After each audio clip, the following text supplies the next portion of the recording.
Receiving these sweet cash every couple of months on quarterly basis, it seems really nice and tempting. But does it really matter how often you get paid versus investing in a company that has a massive growth potential and being a long-term investor?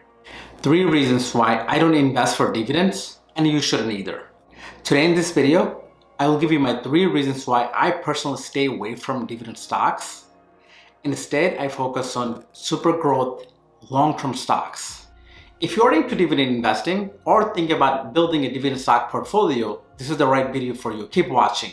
Whether you're investing in a growth stocks or dividend stocks, your only goal is to make money, right? Your only goal is to make your money work for you and bring more money for you.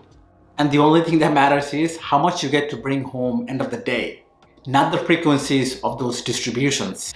Hey, what is up you guys? My name is Imon here. Welcome to my channel Money Host, where I talk about investing in stock market and real estate. If you like this kind of content, please feel free to smash the like button for the YouTube algorithm. I would really appreciate you hitting the like button, as this is a brand new channel. So today in this video, I want to talk about dividend and dividend investing, especially why I personally don't invest in dividend stocks and stay away from them. Dividend investing is not a new concept. It's been around for many years. But it seems like recently on YouTube and so many other platforms, people are talking about so much about dividend. Especially there are so many young people in their 20s are so focused on dividend stocks and building a dividend stock portfolio. By the way, if you're not sure what is a dividend, dividends are basically distribution of a company's profit. Basically, when a company makes a profit, they take a percentage of that profit and distribute it to the shareholders.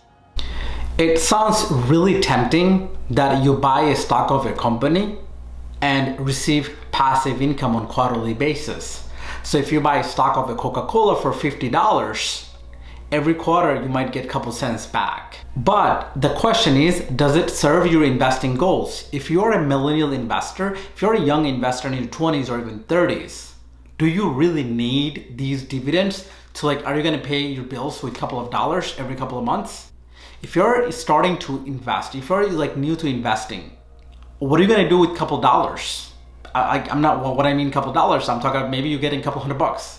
What are you gonna do with a couple $100 every month or even every quarter? Look, I'm not talking about investing in a company like Apple or Microsoft as a super growth company and then receiving a couple cents in return as a dividend. I'm talking about people who are so focused on investing in it for dividend, specifically like they're investing in companies like Verizon and AT&T and Coca-Cola and building a dividend portfolio based on that. As someone with finance background, I'm here to tell you that I personally don't focus for dividends. Whether a company pays their dividend or not, it really doesn't matter when I'm making my decision. I look for companies that has a hyper growth potential. So the 3 reasons why I don't invest for dividends. Reason number 1, these dividends are a liability for the very same company that you're investing into. Just like any other liability the company may have, like a debt or loan payments, dividend payments are a liability for the very same company. These dividend payments reduce the company's total asset by the amount of dividend payments. They are then taken out of the company's books as a liability and distributed to you, the shareholder. So once these dividend payments are distributed out to you, they keep the remaining profit as a retained earning to be reinvested into the company. These dividend payments limits the growth potential of the very same company. So instead of paying me a couple percentage in dividend, why not keep the money for R&D? Maybe develop a new product, maybe go into a new market segment, a new country, maybe hire more salespeople. So the company will generate more money in the long term, more money for you in the future. If the company can keep those profit and reinvest it and grow it at 5, 10, or even 20%, please, I don't want the money. You keep it. I want the company to keep the money and continue to reinvest and continue to keep increasing the revenue for the company exponentially rather than paying me a couple percent.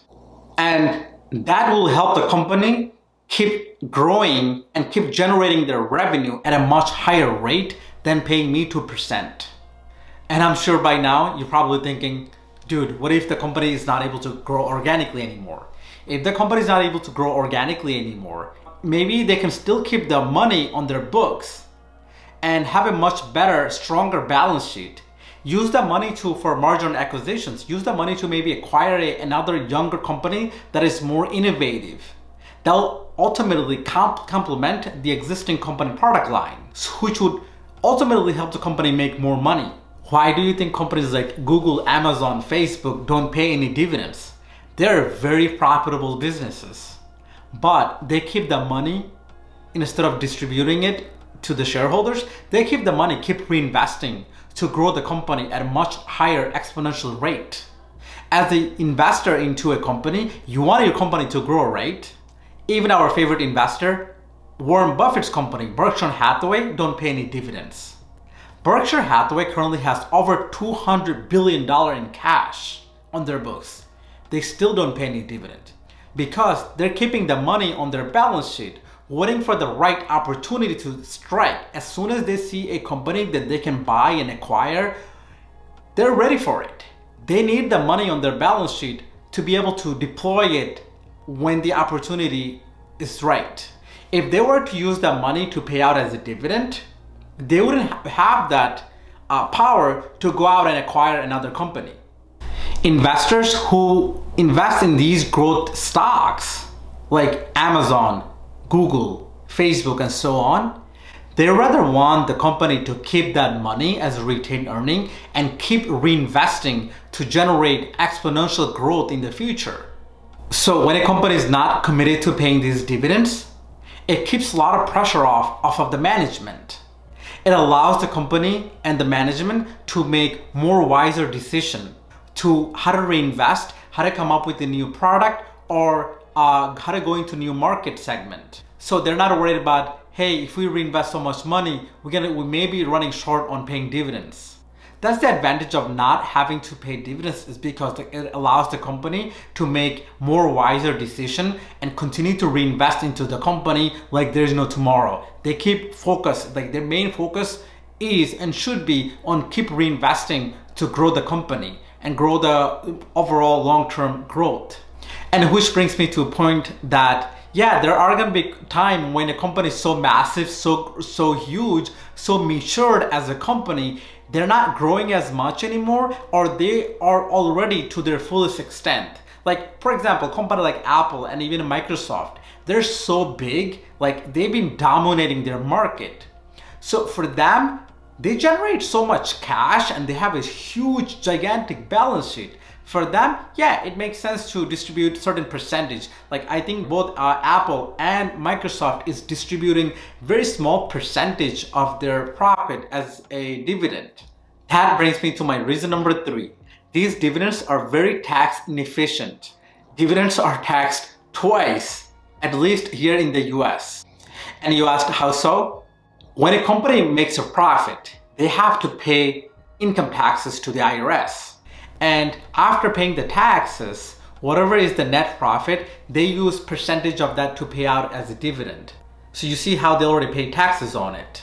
And once these dividends are paid out to you as the shareholder, you now have to declare these dividends as an income on your tax returns as well. So you have to pay taxes on it. So one, your company pays taxes on it, and then you pay taxes on it. So that's twice the same money, same profit that's been generated by a company. This is now being taxed twice, one at the corporate level and 2 at the personal income level.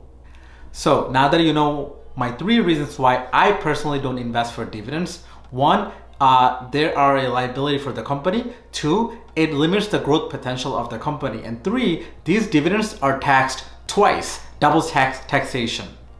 So now I'll give you my own personal opinion why I personally don't invest for dividends. As a young investor, think about it. What are you going to do with a couple $100 if you receive as a dividend distribution from, let's say, AT&T or even Coca-Cola? Is $300 going to change your life? No. If you need those $300 dividend distribution to live your life, maybe at that stage you should focus on making more money from your job. If you need the dividend income to live your life, maybe you're focusing on the wrong thing.